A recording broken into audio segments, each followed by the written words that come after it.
joining this panel. We're going to be talking about the topic of affiliate versus PPC and SEO, one that comes up a lot with our conversations, especially with our clients. So I'm very keen to get some brilliant insight from two specialists from the SEO, PPC and affiliate world. So we've got Kunal joining us, Kunal Patel, and we've got Adam from the SEO side of things. So do you want to start off, Kunal, giving a very brief intro to yourself? Yeah, sure. I'm an affiliate marketing specialist. I've worked in affiliate marketing for over 15 years. I've worked across network, publisher, and most recently agency side. Yeah, so that's kind of an intro into my background. Brilliant. Thanks a lot, Kunal. Some brilliant experience there. And over to Adam. Yeah, so I've been in digital marketing for, haven't counted, but I think it's about 10, 15 years now. Started off in-house, moving to the agency world. I'm now at Quibble Content, we're a digital marketing agency. We kind of predominantly specialize in SEO, PPC, and content marketing. Brilliant. We've got all bases covered then. And to introduce myself, I'm Andrew North. I'm one of the senior account directors here at Webgains. I've been in the affiliate industry for 7 years. I've done my research on LinkedIn before because I wasn't sure of the exact answer, but I feel like a newbie compared to you guys. So without further ado, I think we can jump into the topic itself. I've got some interesting questions outlined to get a discussion going. So we're going to start off with your experience and how you've used affiliate to support PPC and SEO in the past. So I don't know if anyone wants to jump in on that one first of all.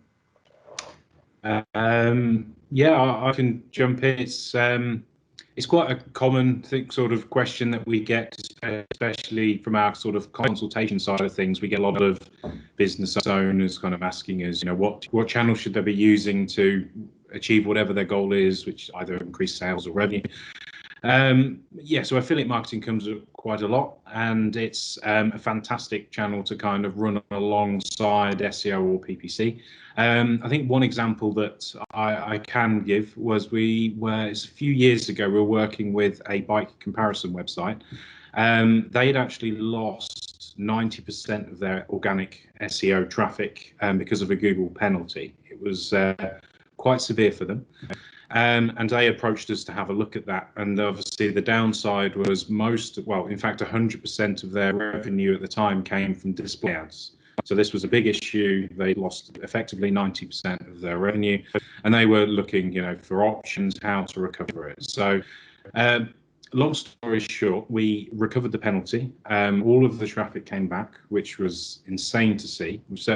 It was almost overnight from a Google update. All of the traffic came back and more. So that was insane. The downside for them was we recovered it because they'd actually overdone the amount of ads they were using, and Google had actually penalized this. So we had to turn display ads off. So we're saying to them, yeah, good news is all your traffic back. However, bad news, you're not making any money from it. So we very quickly kind of transitioned to the point of, how do we help them kind of get revenue back? And the solution was affiliate marketing. We ended up working with a specialist affiliate partner that actually had links with bike retailers across the UK. We sort of created a specific script so that if any of their visitors went on a particular bike product page that they had on the site, it would show the latest deals, the latest bike models of that particular bike. And yeah, it worked really well. It sort of brought all revenue back. Well, most revenue. It didn't quite sort of restore what display ads were producing, but that was more, they were comparing display ads revenue of 2010 against today, which, yeah, just you don't get that kind of revenue from display ads anymore. But yeah, ultimately it was a fantastic recovery and a good kind of showcase on why affiliate marketing can work well. Brilliant. That's a really good example of using affiliate to target those customers at the point when they're researching as well. So the display ads would naturally convert a lot less, whereas if you're targeting them when they're looking at that specific product and ready to buy, that's perfect example. Thanks a lot for that. Yeah, I mean, they were almost like the guys there. They were saying, why didn't we do this 10 years ago? It was, I think they just got kind of settled in the kind of model they had, and it took something as drastic as the traffic loss to turn it around really and make them think outside the box. Yeah, a lot of the time as well with affiliate, I know Kunal will be able to echo this, but once you find that right niche partner, whatever it may be, so you've talked about bikes there, but you can even go much more niche than that, but when you find the right ones, you can see some brilliant results. So yeah, throwing over the question to you, Kunal, to get your thoughts on it. Yeah, so I think for me, I think what I wanted to kind of point out in the first place is that I've seen the journey of the relationship between affiliate marketing and the PPC channel change quite considerably over the last, I'd say, 5 to 10 years working in the space. And the title of this, obviously, discussion at the moment is affiliate versus PPC versus SEO, which would have been quite apt about 5 years ago. But I don't think it's not probably the kind of title I'll go for now, because all of these channels kind of work hand in hand together and support each other in achieving business objectives. So I think over the last few years working agency side, what I've done is worked across quite a lot of different clients, and you can find various ways in which affiliate can support and work with PPC to achieve different objectives. So to give you kind of a really good example of one that we had a few years ago with Experience site was that it's a very competitive space, and even with having a PPC campaign, you had constant competitors bidding in that space, and we were able to kind of utilize the affiliate channel to kind of have them bid just under us but above the competitor's space. So you kind of taking up that real estate. Obviously, you're paying out a commission for that, but you're not taking on any of the CPC cost that goes with that, and you're also keeping your market share at the same time. So I think depending on what the business wants to achieve, I think there is a good way to kind of marry up the PPC and affiliate channel to help achieve those objectives and have them work together to align and make sure that they are kind of delivering integrated approach. Yeah, absolutely. Yeah, I can't agree with that more. I know that in the past I've worked with some clients that work completely in silo. Each channel is managed by their own person and they don't seem to ever talk to each other, which is a frustration, of course, and we're not all aligned. Obviously, if we can align all of that, make sure we're all working towards the same goal, we can have a halo effect on other channels as well, which is great. And worse, I was going to say, it can get worse when there's you often get siloed agencies working in different areas for a company, and that's just, unless you find an amazing way of getting all agencies to communicate, that can cause issues too.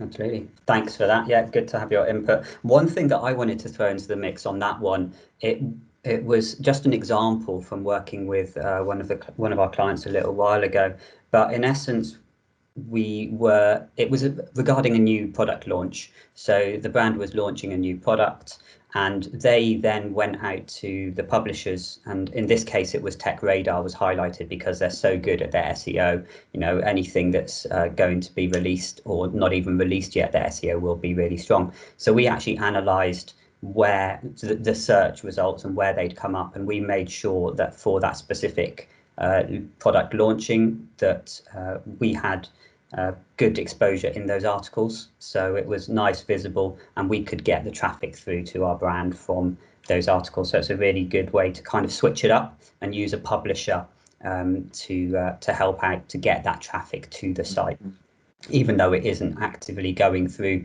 the brand's SEO or PPC. It's a good way to get to the same end goal.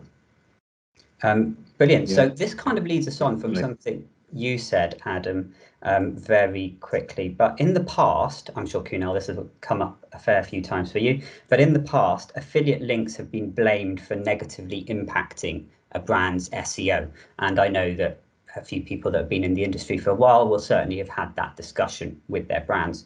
But Is there any truth in this from your perspective? And is there any advice for even how affiliate could help with this side of things? Yeah, so there is some truth to it, but there's only really ever been a negative association with SEO for affiliate links if somebody has tried SEO. So to explain that, I think anyone that knows the basics of SEO will understand that links are an important part of it, and they are a kind of large portion of ranking. Well, they are a good ranking factor for Google, and it's something they look at in a significant way to decide where to position websites. And yeah, it didn't take long. Once people understood that links were important for SEO, it didn't take long for someone to realize, hey, if I run a big affiliate marketing campaign, I'm going to get hundreds of publishers linking to me and my products, and I'll get the affiliate benefit and the SEO benefit. And that's exactly what people did. And it did work at the time. But also, I think with any kind of like that, it didn't take long for Google to realize and for them to start saying, okay, we need to do something about this because people are ranking undeservedly in positions because marketing sort of channels. So they started to put a specific sort of penalty in place to either devalue those links or to penalize sites that were kind of doing this strategy. So that's why there is a kind of negative association. But the good news is it's very easy to avoid. In fact, you can remove all risk for kind of benefiting from a sort of an SEO point of view from affiliate links, and that's just you can mark up the link with a tag which is rel equals sponsored. So if you make sure all of your affiliate links are kind of marked up with this, that basically tells Google that this link is sponsored or it's an affiliate link. Kind of please ignore this. Please don't use it at all within your algorithms. Use the entire.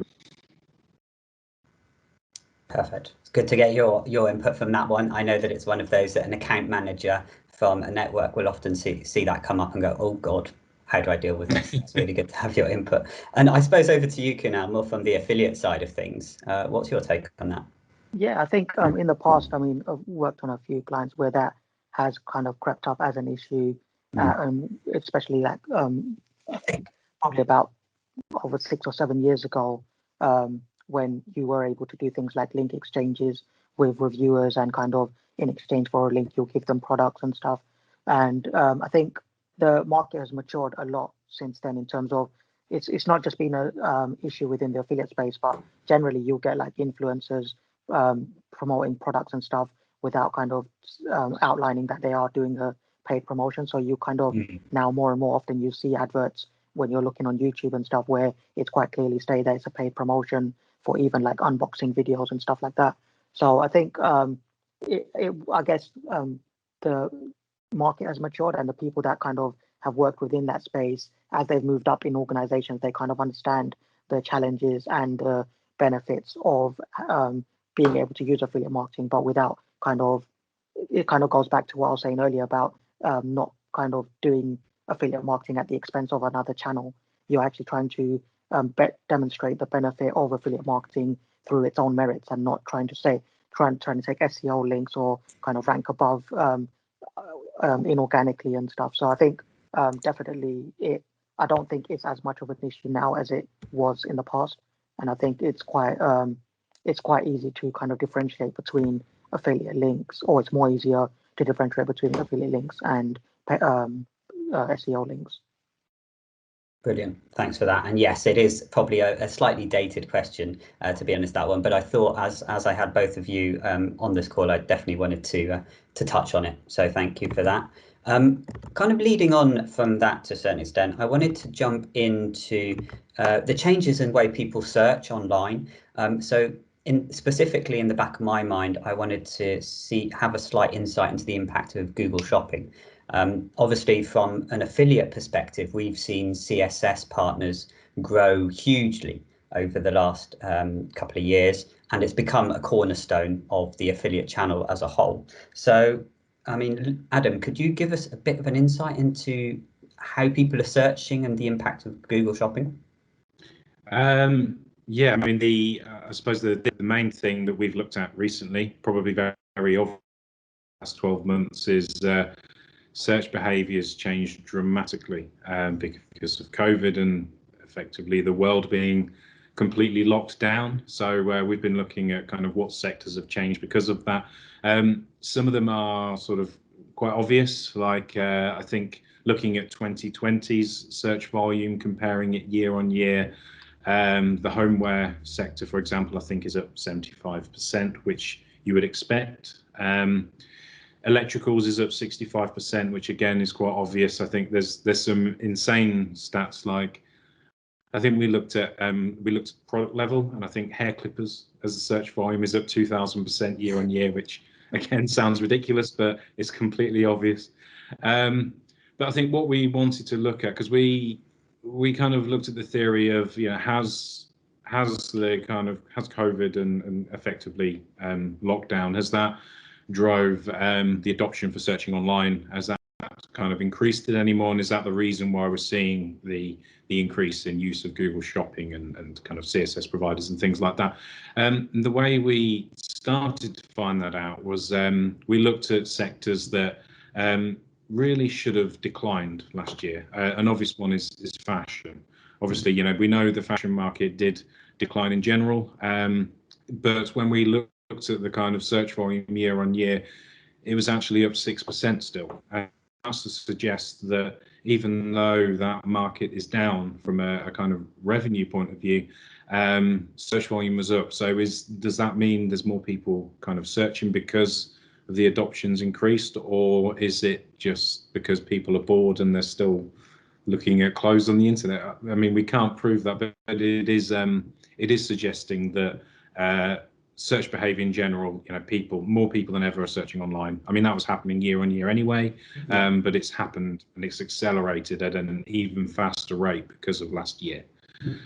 Yeah, I guess to kind of tie that with, you know, how does sort of SEO, how has all of that affected kind of Google Shopping, and how's that impacted SEO? I think it always does impact SEO. Going back to what Kunal said, SEO is so intertwined with every other marketing channel now. It's certainly, it's, you know, if you look at a brand and they do well on social media, they get more attention, which means they get more links, which affects SEO. If a brand runs a successful affiliate marketing campaign, they get more Google reviews or Trustpilot reviews, which is a direct ranking factor, particularly for e-commerce, which affects SEO.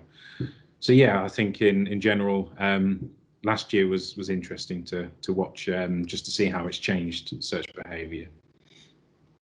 Brilliant, thanks. And I suppose, Kunal, you will have definitely seen the impact of CSS in particular on the channel. So what's your thought on the whole Google Shopping CSS piece?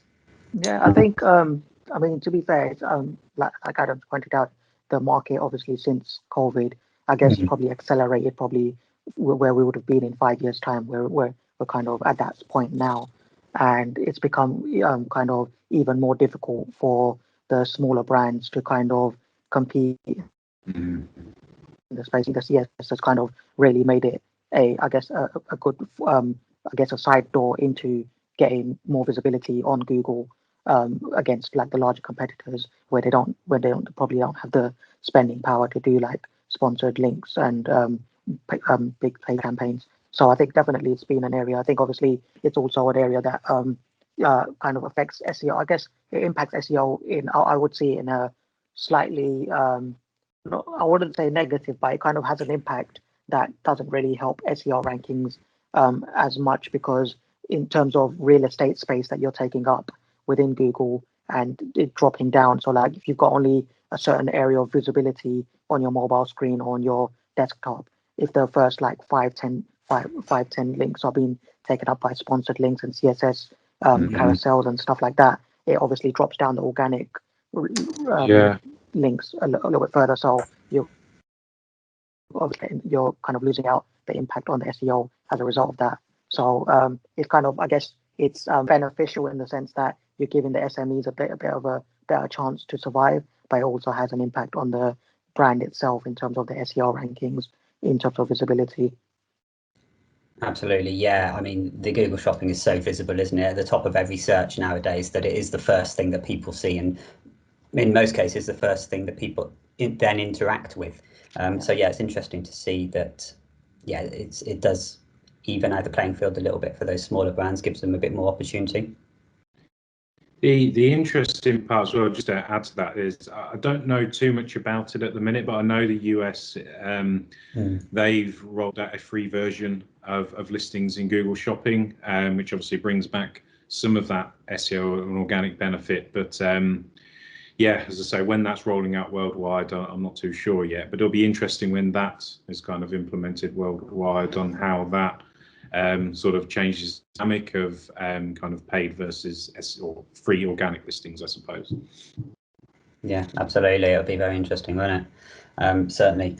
So running on to a few other questions, just conscious of time, but the next two should be pretty straightforward.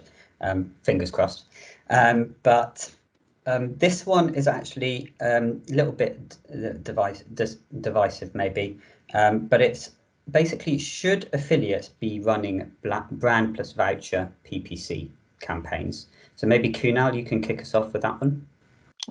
So I guess for me, it's very dependent on the business and the organization. So generally, I think if you ask any kind of larger brands and stuff, they'll say no, because they don't want to compete with their own paid search campaigns. However, I think there is a role for it for certain brands that want to increase their visibility and they don't have the kind of spending power, like mentioned earlier. If you're an SME and you don't have spending power for good large PPC campaigns, giving that over to an affiliate to do on a CPA model sometimes can kind of help you kind of, I guess, accelerate your program and kind of improve your sales figures until you are at a space where you can kind of do that and manage that yourself. So I don't think it's a hard yes or a hard no. I think it really depends on the brand and what they're trying to achieve and what kind of impact it's going to have on their own PPC search campaigns. Brilliant. And out of interest, just Kunal, kind of following up on that point. So a lot of the time, if you're searching for a brand plus voucher term, I don't know if you can give us any insight to this, but if a brand runs that in-house, is that how does it convert? Does it convert particularly well? Because I would have thought from browsing online, if I search for, I wanted to buy something from a certain brand and I search for that plus voucher, I would then probably just completely skip anything from the brand and go to a voucher site. Yeah, that's because you're a very savvy customer. So I think it really does depend. I think in terms of brands, I think I have worked on brands where it has worked relatively well. But yeah, I think I take your point in terms of if you've got, obviously customers are more and more savvy now, and they know where to go if they want a discount. So they are more likely to kind of, I guess they would probably start their journey at that point at that discount site if they know already what they want, and if they know the brand that they're looking for, they'll just go directly to the discount site and use their search function to find the discount code there. So I think again, it can work. I don't actually have numbers to kind of compare the two, but it really depends on the brand and if you're and how savvy the customer is. If I'm a novice in the market, then I may not trust a voucher code site. I may trust the brand more and get the voucher from them. Whereas if I'm savvy like you are, I'll just go straight to the voucher code site and take the voucher from there. Brilliant, thanks. And Adam, over to you.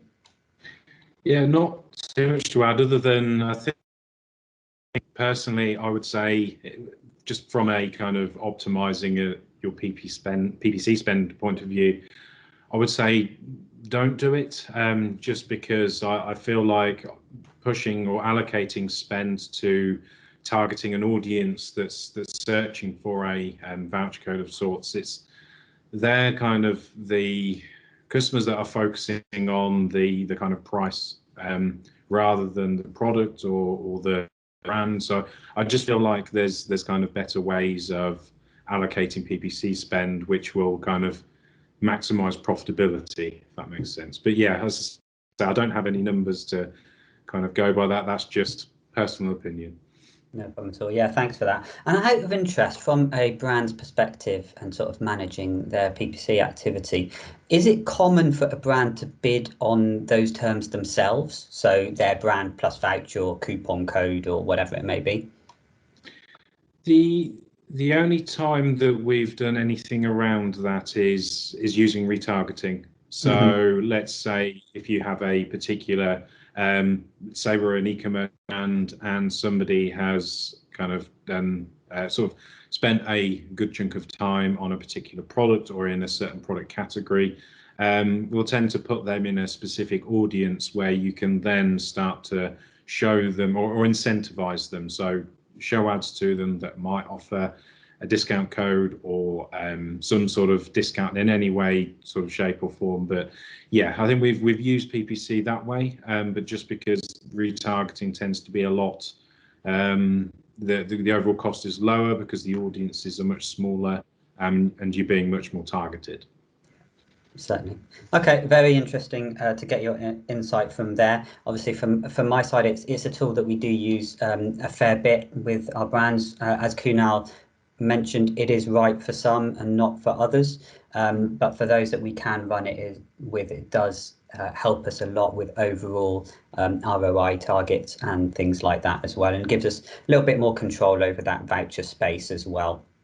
So definitely we have loads of case studies. I know that I'm seeing a new case study every other week for it from our side. But yeah, certainly brilliant to get your input from it. And then I wanted to ask a final question here, which was around working with a PPC agency or a PPC affiliate via the affiliate channel specifically. So we have a few that specialize in that side of things. So I wanted to get your input from that. And I wondered specifically if COVID has had any kind of impact on that, because I know that it's, especially with some of us SMEs, it's put more of a focus on performance marketing as a whole.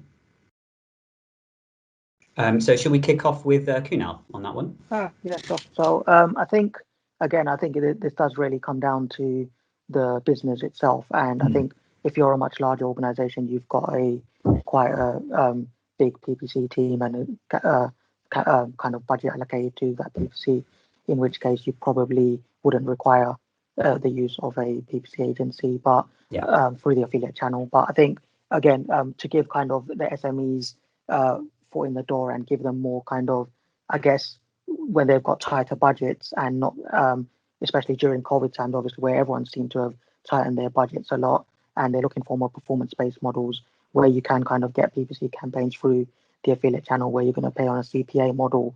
It kind of does make sense for some businesses, and it may even for some of the even the larger ones, it may make sense for them to do it in the short term just to kind of get a CPA rather than shelling out money in the short term while they're kind of on restricted budgets. And then obviously once they've got kind of back to the normality of post-COVID, they are able to kind of return to it. But I think it is something that I think it is a really good tool for, I would say, mainly SMEs and companies which have really tight purse strings. Yeah, absolutely. And Adam, I don't know if you've seen any kind of first-hand impact of that. Yes, I think we're starting to come across more clients that are sort of working with partners on a pure sort of performance basis, and they've kind of asked us, not from the kind of agency side, but more consulting side, how can we sort of support that? And again, they've kind of approached us from a PPC point of view, and going back to retargeting again, that's something that quite commonly comes up with that, because they're like, how can we make sure that we support the whether it's working with an affiliate agency or whether it's working directly with an affiliate platform, how can we kind of maximize sales from that? And it always comes down to PPC retargeting is such a good way of making sure that any traffic that you get from any partner, you can then sort of really help, like, run an ad campaign that nurtures it into the final sale. And not only that, you can also use retargeting to kind of show specific ads post sale. So if you want to get them to sign up to a newsletter or join a members program or something, you've got that option as well. So you kind of maximize the lifespan of that customer as well. Great. Yeah, thanks. Good to get your input on that one. I feel like this session, it was limited to half an hour, but we could have gone on for probably hours, to be honest, talking around these topics. But I think we're going to call it a day there. So I wanted to thank you very much for joining me on this panel and having that discussion. Obviously, if there is anything more, maybe we can even make another session out of it another time as well and go into things a little bit more then. But before we go, I wanted to kind of open it up to both of you guys and see if there was anything specific that you wanted to add to the discussion, or even throw in any specific questions that you think you'd really like to raise for the time being. I think the only thing that it's becoming very topical at the minute, it definitely outside the scope of kind of this panel, but I've obviously mentioned retargeting quite a bit, which is a fantastic way of I think in some cases we've seen it half the cost per lead for clients. But obviously we are very aware that we are moving into a kind of cookieless world. There's a lot of changes going on. I think Chrome's announced the next year that they're kind of limiting and stopping the use of third-party cookies. So it's becoming a point where retargeting is definitely going to change dramatically in the next 12 months. And it's worth kind of just keeping an eye on what's going on there to make sure that, whether you're a large or small business, that will be important for over the next 12 months to make sure you're ahead of the curve with what's going on as we privacy focused marketing environment. Absolutely, yes. Definitely being kept on our toes with those ones. I mean, not to sound like a broken record and sound like I'm trying to sell in the affiliate channel, but Kunal knows what I'm going to say already. I can see it on your face. But obviously, one of the extra benefits of working with the network like Webgains is we're already very much prepared for all of that sort of thing in terms of the third-party cookies and all the GDPR stuff, of course. But on that note, sorry for going off on a bit of a tangent there. I'll wrap it up and say again, thanks so much for joining us. It's been an absolute pleasure talking to you. And yeah, stay safe. Thank you. Thank you.